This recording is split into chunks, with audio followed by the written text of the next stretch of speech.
Comedy کے ذریعے، چٹکلوں کے ذریعے، لطیفوں کے ذریعے. آپ دیکھیں کامیڈی شو میں کیا ہو رہا ہوتا ہے، کبھی جناب اللہ کا مذاق، کبھی فرشتوں کا مذاق، کبھی جنت دوزخ کا مذاق ہے معاذ اللہ. تو یہ وہ انداز ہے کہ آپ کو پتہ بھی نہیں چلے گا اور آپ ہنس رہے ہیں، کھیل رہے ہیں، وہی باتیں ریپیٹ کر رہے ہیں اور ایمان سے ہاتھ. کیونکہ ہم مسلمان ہیں، ہماری کوئی باؤنڈری ہے، ہم کچھ باتیں نہیں کر سکتے. ہم اللہ معاذ اللہ اللہ رسول یا اللہ کی کتابوں یا فرشتوں جنت دوزخ کا کوئی مذاق اڑائے گا تو کیسے مسلمان رہے گا؟ یہ ہمارے بیسک عقائد ہیں. لیکن اس کی تعلیم ہونی چاہیے کہ میں کہاں تک بول سکتا ہوں، کہاں مجھے احتیاط کرنی ہے. آپ نے سنا ہوگا دعوت اسلامی کے ماحول میں مدنی چینل پر ایک بڑا خوبصورت نعرہ لگایا جاتا ہے، پہلے تولو بعد میں بولو. یہ بولنے سے پہلے احتیاط تو کرو یار. ہیں اچھا دنیا میں بھی اصول ہوتا ہے، آپ کسی ملک میں ہر ادارے کے بارے میں بات نہیں کر سکتے، ہر شخصیت کے بارے میں بات نہیں کر سکتے. آپ پر کیس بن جاتا ہے کہ بھائی آپ نے اس کے بارے میں کیسے بات کی، آپ کو اختیار ہی نہیں ہے.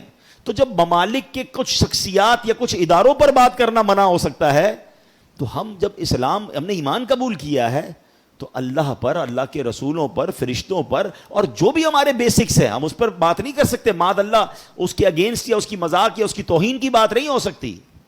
شیطان نے ایک اور کیا وار کیا مسلمانوں پر؟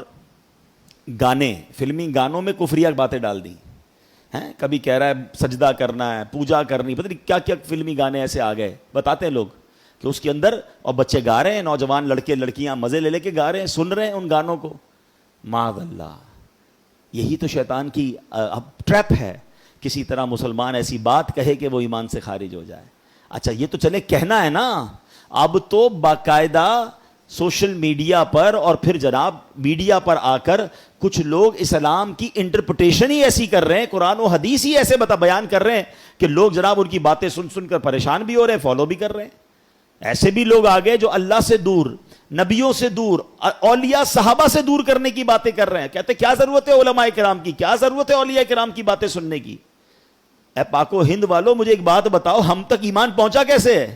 یہ احسان ہے صحابہ کرام کا، پھر اولیاء کرام کا جو یہاں آئے اور جنہوں نے ہم سب کو مسلمان کیا، اور جناب آج کروڑوں مسلمان ہیں اور وہ کہتے ہیں ان کی بات ہی نہ سنو، ان سے فائدہ ہی کوئی نہیں ہوتا، اور لوگ سن رہے ہیں ان کو. طریقہ کیا ہے؟ طریقہ واردات سمجھو. پہلے کسی طرح امت کو علماء کرام سے بدزن کر کے دور کر دیا جائے کہ یہ مسجدوں میں جا کر کوئی بیان نہ سنے، کسی عالم دین کی بات نہ سنے، پہلے اس سے دور ہو جائیں. پھر یہ اولیاء کرام کا احسان ماننا چھوڑ دیں، پھر یہ صحابہ کرام سے دور ہو جائیں، آہستہ آہستہ اسلام سے ہی دور ہو جائیں. آہستہ آہستہ کاٹا جاتا ہے نا رسی کو. یہ پلان ہے، یہ سمجھیے گا. یہ باقاعدہ یوں سمجھیے شیطان نے پلانٹ کیے ہوئے لوگ. لیکن ہمیں بھی شوق ہے سب کی سننی ہے. نہ کرے ایسا. سننی اس کی ہے جس نے اللہ رسول کی سنی ہے، جس کے دل میں عشق رسول ہے، جس کا ایمان مضبوط ہے، جو کوالیفائڈ عالم دین یا مفتیان کرام ہے. بھائی ہم اپنی بلڈنگ جو ہے کسی موچی سے تو نہیں بنواتے نا، بلڈر سے بنواتے ہیں.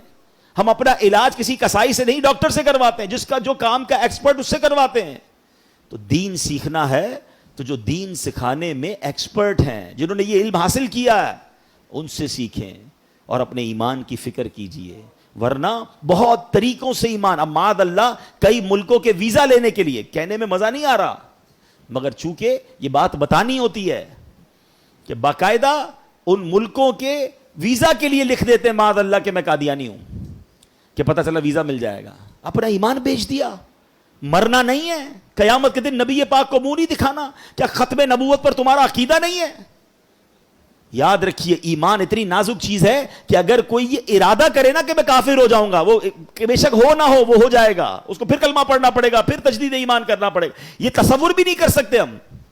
دعا کرو کہ اللہ کبھی ایک سیکنڈ کے کروڑویں حصے کے لیے بھی ہمارا ایمان ہم سے جدا نہ ہو اور ہم ایمان سلامت لے کر اپنی قبر میں جائیں. کیونکہ یاد رکھیے گا ایمان پاسپورٹ کی حیثیت رکھتا ہے. اگر آپ کے پاس ایمان ہی نہیں نا تو ساری نمازیں، روزے، حج، عمرے، سخاوتیں، زکوٰۃ سب زیرو ہو جائے گا. اگر ایمان ہے تو پھر انشاءاللہ آگے سارے معاملات آسان ہو جائیں گے.